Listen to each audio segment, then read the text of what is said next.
여태껏 제 결혼 생활에 있어서 가장 큰 문제는 염치를 모르는 신우 하나뿐이라고 생각했어요. 그런데 그건 저만의 착각이었습니다. 소위들 말하는 시월들을 두고 생각할 것도 없었어요. 진짜 문제는 염치 없는 신우가 아니고 제 옆에 있는 남편에게 있었으니 말입니다.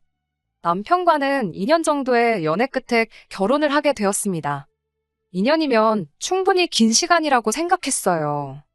그리고 그렇게 길게 만난 만큼 제 배우자인 남편이 어떤 사람인지, 평소에도 어떤 생각을 하고 있는지 눈빛만 봐도 알 정도로 잘 알고 있을 줄 알았는데, 연애할 때는 하나도 몰랐는데 결혼 준비를 하기 시작하면서부터 긴 연애 중에도 본 적 없는 남편의 다른 면모를 하나둘씩 맞닥뜨리게 되었습니다. 제가 연애할 때 알고 있던 남편이 지금의 남편과 같은 사람이 맞는지 생각이 들 정도로 180도 다른 사람이라는 걸 결혼을 하고 나서야 알게 되었네요.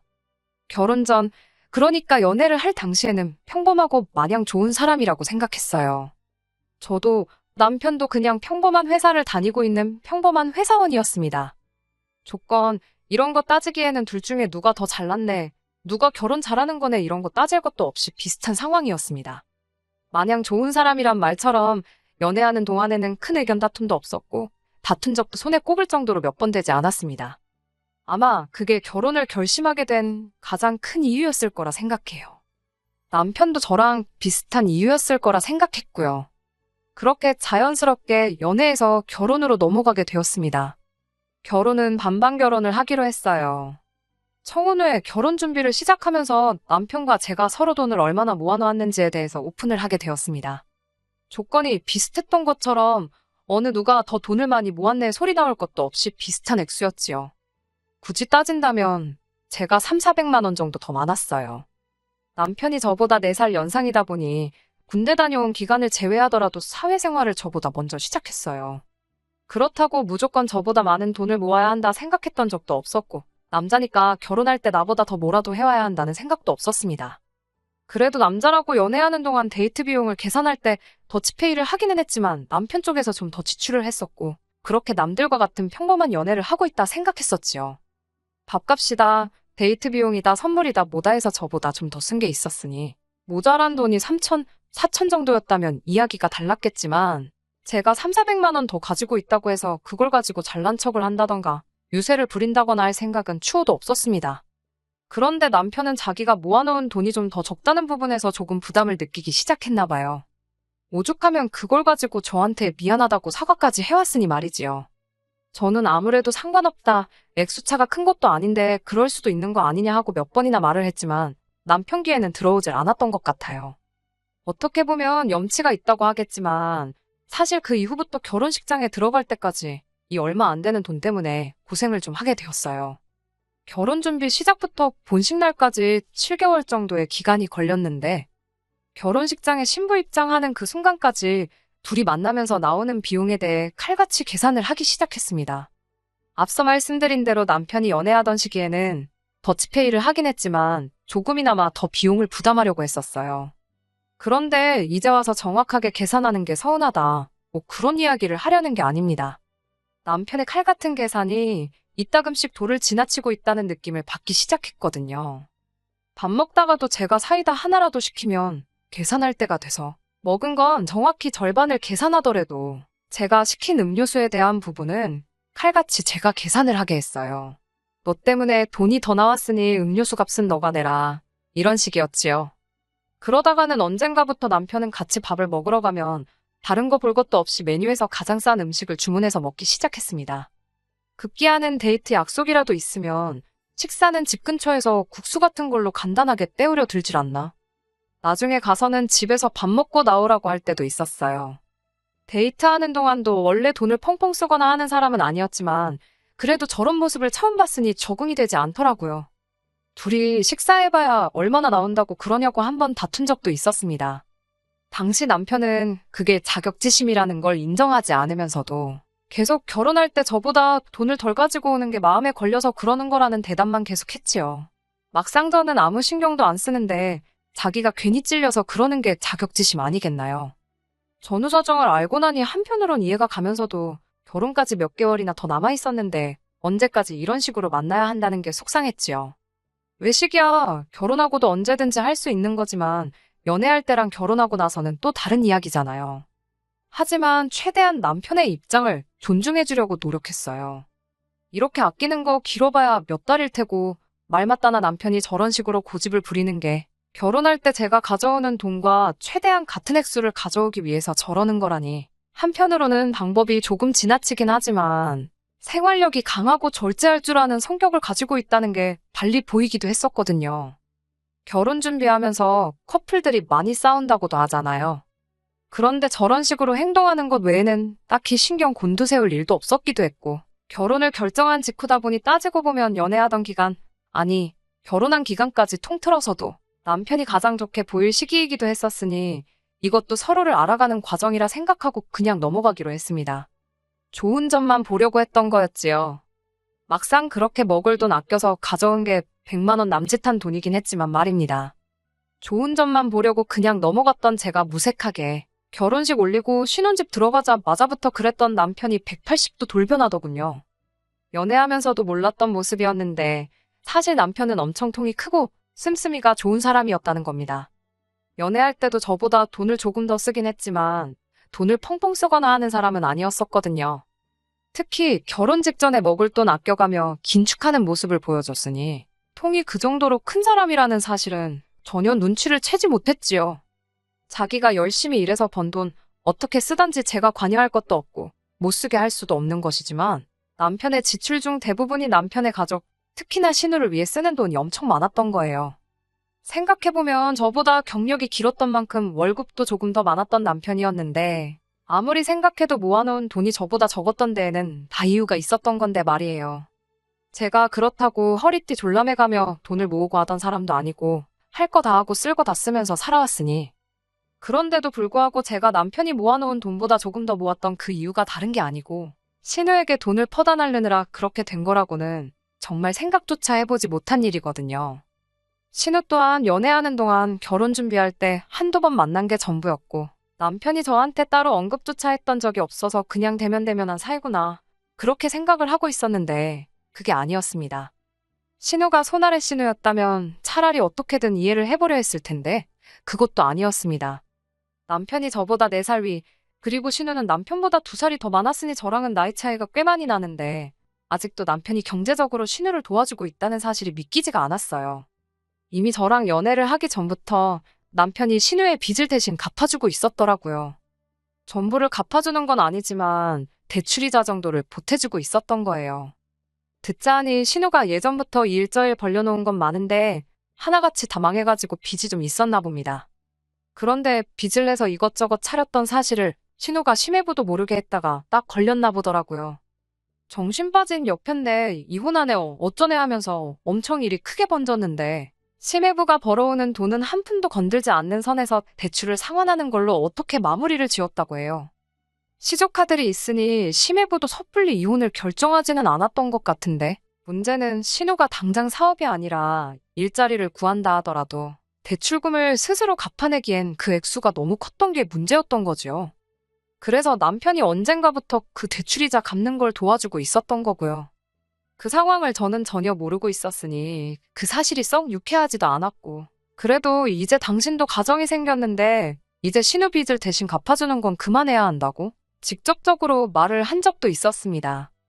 남편이 정색을 하면서 저보고 피도 눈물도 없는 사람이냐며 그깟 몇십만 원 때문에 시조카드를 엄마 없이 아빠 없이 크게 할 수는 없지 않냐고 한 소리를 들었네요. 어차피 반반 결혼했고 생활비도 똑같이 줄 테고 내가 쓸 돈 아껴다가 누나한테 주는 거니 제가 신경 쓸 거 없다고 딱 잡아떼는데 그 상황에 저도 그럼 생활비만큼은 절대 손 떼지 말라 그 이야기 말고는 할 말이 없었습니다. 신우에게 들어가는 돈 외에는 연애할 때도 사이가 워낙 좋았던 남편과 저였기에 결혼 생활을 이어옴에 있어서 그다지 큰 문제가 있지는 않았어요. 저는 가랑비에 옷이 홀랑 젖고 있는 줄도 모르고 남편과 제가 사이가 좋기만 하면 됐지 하면서 이 현실을 외면하려고만 했었네요. 이 작은 사건이 눈덩이 구르듯 커지게 된 건 재작년 여름이었습니다. 그나마 신우가 직장을 구해서 그 돈으로 대출원금을 갚고 모자란 건 남편이 내주고 시어머니가 내주고 하는 시기였는데 신우가 다니던 회사가 코로나 여파를 이기지 못하고 결국 망해버리고 말았던 거예요. 신우가 대단한 스펙이 있던 것도 아니고 이젠 나이도 나이다 보니 다시 취직하는 게 여간 힘든 상황이 아니었던 거예요. 그런데 그때쯤 마침 친정아버지 건강 문제로 친정어머니랑 함께 운영하고 계시는 식당에 한동안 출근을 못하게 되셨거든요. 그래서 아버지 자리 비우고 계신 동안 대신 일해줄 사람을 구하고 있었는데 남편이 그 사실을 알고는 신우가 친정아버지 대신 일을 할 수 있게 해주면 안 되겠냐고 사정사정을 해오더라고요. 솔직히 내키지는 않았습니다. 제 신우라는 관계도 관계인데다 제가 신우라는 사람을 썩 좋게 보고 있지도 않았고 말이에요. 그래서 물어보겠다 대답만 하고 말았는데 남편이 몸이 달아서 제 대답을 듣기도 전에 벌써 친정어머니한테 연락을 했더군요. 사위가 통사정을 해오며 간곡하게 부탁해오니 친정어머니 입장에서도 거절하기도 어려웠고 어차피 친정아버지가 건강 회복하면 없어질 임시직이나 마찬가지였던 자리다 보니 결국 남편의 부탁을 받아들이겠다고 하신 거였어요. 우려와는 다르게 친정어머니는 신우가 일도 빠릿빠릿하게 잘한다고 그러니 걱정하지 말라는 말을 해오셨어요. 젊은 사람이 불 앞에서 일하는 거 싫을 텐데 군소리도 안 하고 열심히 한다고 하는데 그때까지만 해도 제가 신우를 잘못 생각했구나 싶기도 했습니다. 그도 그럴 게 사실 결혼하자마자 남편이 신우 빚을 대신 갚아주고 있다는 사실을 알게 되었는데 신우를 좋게 볼 사람이 세상 천하에 어디 있겠어요? 그래서 신우하고는 결혼 생활을 이어온 내내 가깝게 지낸 적이 없었고요. 어쨌든 우려와는 다르게 열심히 일을 한다니 저도 한편으로는 안심이었어요. 신우도 진작에 회사 그만두고 친정어머니 가게에서 일할 걸 그랬다면서 적성에도 맞고 월급도 더 받으니 너무 좋다고 하더라고요. 신우라는 특성상 친정어머니도 생각보다 인건비에 조금 더 쳐주던 게 있던 것 같은데 이러나 저러나 어머니 말에 의하면 신우가 아버지 빈자리를 아주 제대로 채워주고 있다고 하시고 얼마 더 주는 돈이 어차피 제 돈도 아니고 하니 아깝거나 그러진 않았네요. 그런데 열심히 한다던 신우가 그런 시커먼 속내를 가지고 있을 거라고는 생각도 못했습니다. 지난 겨울에 일 잘하고 있던 신우가 난데없이 오늘부로 그만하겠다 가게를 나오지 않았고 그렇게 한 달도 채 지나지 않아서 친정부모님 식당 근처에다가 똑같은 가게를 차렸거든요. 간판에 상호명까지 비슷하게 해놓았더라고요. 애초에 신우가 주방 불 앞에서 땀 흘리며 열심히 일했던 이유가 따로 있던 거였어요. 친정부모님 메뉴 비법을 알아낼 생각이었던 거예요. 가족이라는 특성도 있고 워낙 열심히 한 데다가 일하는 동안 친정어머니한테 신뢰도 많이 쌓아놨던지라 친정어머니가 육수랑 양념장 만드는 법을 신우한테 알려줬나 봐요. 가게 비법인데 그걸 뭐 맘대로 알려주냐 하실 분들도 계실 테지만 신우가 일하면서 언젠가 자기 가게를 갖고 싶다는 소리를 밥 먹듯이 하기도 했고 친정어머니 또한 비법이라고 꽁꽁 숨길 게 아니고 아버지 건강이 나아지면서 다시 가게에 나오실 수 있게 되시면 열심히 한 신우를 위해 기꺼이 알려줄 용의가 있었다고 해요. 그러니 친정어머니가 상심이 많이 크셨지요. 가만히 있어도 알려줄 비법이었는데 이렇게 뒤통수를 치고 길 건너에 가게를 열어버렸으니 말입니다. 심지어 처음엔 신우가 가게를 열었는지조차 모르고 있었어요. 단골 손님 중에 한 분이 이호점을 대도 어떻게 이렇게 가까운 곳에 내냐는 말을 해줘서 신우네 가게가 오픈을 하고 나서야 알게 되었던 거지요. 그 사실만 가지고도 신우가 용서가 안 되는데 글쎄 오는 손님들마다 신우가 한다는 소리가 아주 가관이었습니다.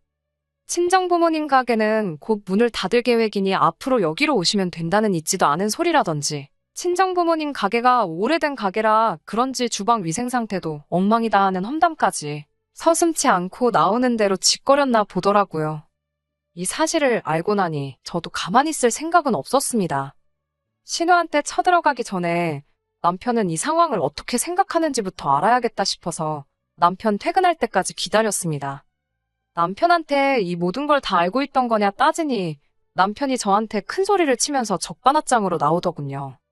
당장 저한테 사과를 해도 모자랄 판일 텐데 저한테 변명조차 하지 않고 어린 반푼도 없는 소리만 쏟아내더군요. 네가 진짜 딸이면 장인장모 설득해서 하루라도 빨리 가게 문 닫게 하는 게 효도하는 거고 도와주는 거란 말을 하더군요. 장인장모 노후도 다 돼 있는데 벌만큼 번 거 아니냐? 장인이 저렇게 건강 안 좋아져서 가게도 못 나오는데 그 돈 더 벌어서 어디다 쓰려고 꾸역꾸역 가게를 돌리고 있는 거? 그리고 그걸 그렇게 두는 것도 자식된 입장에서 불효라고 하는 겁니다. 지금이야 신우가 뒤통수 친 것처럼 느껴질 테고 기분 나쁘고 할 테지만 나중 가서는 장인장모도 저도 다 신우한테 고마워할 거라고 하는 겁니다. 그 말이 맞다 치더라도 남편은 이미 신우의 꿍꿍이나 모든 걸 다 알고 있던 게 용서가 되질 않았는데 남편이 이어서 하는 말이 더 충격적이었습니다. 신우 가게 차리는 돈 거기에 자기가 결혼하고 나서부터 모아놓은 돈도 시부모 은퇴 자금도 다 들어갔다는 거예요. 그러니 저도 두 벌 벗고 나서서 친정부모님이 이참에 가게 문 닫게 설득 좀 하라고 하는 겁니다. 괜히 같은 음식 파는데 괜히 두 집이 있으면 수입이 반밖에 되지 않겠느냐며 빨리 우리도 투자금 회수하고 그러려면 제가 하루라도 더 빠르게 움직여야 한다는 소리를 하더군요. 연애하는 동안에 보여준 계산 확실한 모습은 온데간데 없고 그저 자기 가족들 잘 되기 위해서라면 처가가 어떻게 돼도 상관이 없다는 모습을 보여주니 오만정이 다 떨어지더군요. 남편 돈이 얼마나 들어갔던 간에 어차피 반반 결혼했고 결혼 후에도 서로 벌어온 돈 관리는 각자 알아서 하고 있었으니 그냥 이대로 갈라서 버리자고 이혼하자고 했습니다. 남편은 거기서도 악다구니를 쓰더군요. 저보고 착각을 해도 아주 단단히 하고 있다고. 시설도 훨씬 좋고 깔끔한 신우가게가 바로 길 건너에서 똑같은 음식을 파는데 상식적으로 누가 더 잘 되겠냐면서 말입니다. 자신감 넘치는 남편을 뒤로하고 저희는 정식으로 이혼 절차를 밟게 되었습니다. 애초에 신우빚 대신 갚아주고 있다는 사실을 알았을 때 확실히 짚고 넘어갔어야 했을 걸 아는 후회가 몰려오더라고요. 그 액수가 몇십만 원에 불과하고 생활비 제대로 주고 각자 번 돈 알아서 관리하는데 뭐가 문제겠냐며 넘어갈 게 아니고 말이죠. 현재는 숙려기간 중이고 친정아버지가 아직 완전히 괜찮아지신 게 아니라 주말에는 제가 나가서 도와드리고 있고 영업시간도 줄어드는 상태예요. 신우 가게는 장사가 잘 되는 듯 싶고 그만큼 저희 부모님 가게는 손님이 줄었지요. 친정어머니는 손님이 많이 줄었으니 회사 일 때문에도 힘들 텐데 제가 굳이 와서 도와줄 필요 없다고 하시는데 후회가 남는 결혼 생활도 생활이지만 어떻게든 저 인간만도 못한 자식들한테 한 방 먹여주고 싶은 생각뿐이네요. 1년 반 만에 다시 찾아뵙게 되었습니다. 신우가 친정부모님 비법 빼돌려서 길 건너에 가게 차린 사연 보냈던 쓰니입니다. 이렇게 다시 사연을 보내게 된 이유는 결론부터 말씀드리자면 좋은 소식 전해드리려고 이렇게 후기를 보내게 되었습니다. 가게 손님도 줄어들어 혼자서도 운영이 된다고 하셔서 저도 언젠가부터 주말에 도와드리러 가지 않게 되었어요. 남편과 신우한테 복수하는 상상도 하긴 했는데 워낙 제3도 바쁘기도 해서 그냥 넘어가게 되더라고요. 아무튼 그러던 와중에 2달 정도 지나고 나서 친정어머니한테서 연락이 왔어요. 아무래도 주말에 나오던 거 다시 나와줘야겠다고 하셨습니다. 제가 속상할까봐 친정어머니도 더 이상 저한테 가게 이야기를 하지 않으셨는데 무슨 일인가 해서 퇴근하고 가게에 들렀었어요. 얼마 전까지 텅텅 비어버린 가게였던 모습이 무색하게 예전만큼, 아니 예전보다 더 바쁜 것처럼 가게가 분주하게 돌아가고 있었습니다. 장사 끝나고 나서야 이게 어떻게 된 거냐고 친정어머니한테 물어봤더니 일단 처음에는 단골 손님들이 다시 돌아오기 시작했다고 하더라고요. 같은 음식인데도 불구하고 거기서 먹는 거랑 차이가 있는 것 같다고요. 자세한 내막을 알고 나니 왜 그렇게 된 건지 딱 알겠더군요. 친정부모님 가게가 뭐 방송에 소개되고 타지에서 사람들이 찾아와 먹고 하는 그런 대박집은 아니었어요. 그냥 동네에 어딜 가나 있을 법한 오래된 맛집이었지요. 일단 매번 오시는 손님들은 친정부모님 손맛도 손맛이지만 가게에서 느껴지는 가족 같은 분위기가 좋아서 오시는 분들도 많았거든요. 그런데 신혼의 가게는 그런 걸 못했던 것 같아요. 음식 비법도 비법이지만 동네에서 장사하면서 동네 사람들하고 좋은 관계를 맺으며 장사하는 비법도 있었을 텐데 신혼은 음식 비법만 훔쳐가고 영업하는 비법은 훔쳐가지 못했던 거죠. 거기에 단골 손님들이 돌아오면서 신우가 곧 닫을 가게다, 위생 상태가 더러운 가게다 하는 게 다 거짓말이었다는 사실을 많은 사람들이 알게 되었습니다.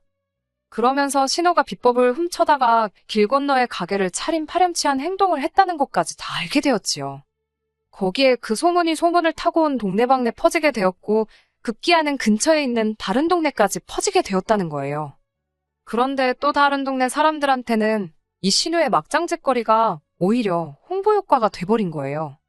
얼마나 맛있으면 신우가 비법을 훔쳐다가 가게를 차릴 정도냐, 이런 식으로 아예 친정부모님 가게를 와보지 않은 손님들의 호기심까지 자극해버린 거였지요. 아무튼 그 소문 덕분에 신우네 가게도 잠시나마 인산인해를 이루긴 했던 것 같아요. 멀리서 찾아온 손님들은 많은데 친정부모님 가게가 규모가 그렇게 크지도 않으니 기다리기 싫어하는 사람들은 다 신우네 가게로 몰렸다고 하더라고요. 그런데 그런 손님들이 신우네 가게만 다녀간 게 아니라 나름 어디가 진짜 맛집인지 가려보겠다며 결국엔 2군데를 다 오며 가며 하다 그 수많은 손님 중 대부분이 신혼의 가게가 아니라 친정부모님 가게를 선택하기 시작되었던 거죠. 그러다 또 그게 입소문을 타고 그래서 신우가 비법 훔쳐 가게 차린 파렴치한 행동이 오히려 전화위복이 되어서 이제는 입소문을 타고 타 지역에서도 손님들이 찾아와 줄을 서서 먹을 정도의 대박집이 되어버린 겁니다. 여기서 끝이 아니에요. 동네 손님은 물론이고 타 지역에서 오는 손님들마저 다 빼앗겨버린 신은의 가게는 점점 더 자금 사정이 안 좋아지기 시작해 얼마 전에 문을 닫게 되었다는 겁니다. 제가 오늘 이 자리에 이렇게 후기를 보내게 된 이유도 오늘이 신은의 가게가 망해 없어진 날이기도 하거든요. 남편 돈에 시부모 은퇴 자금에 신우도 빚이 있는 가운데 추가로 더 빚을 내서 가게를 연 걸로 알고 있거든요. 투자금 회수는커녕 자기들 욕심에 제풀에 망해버린 꼴을 보니 속이 참 후련하네요.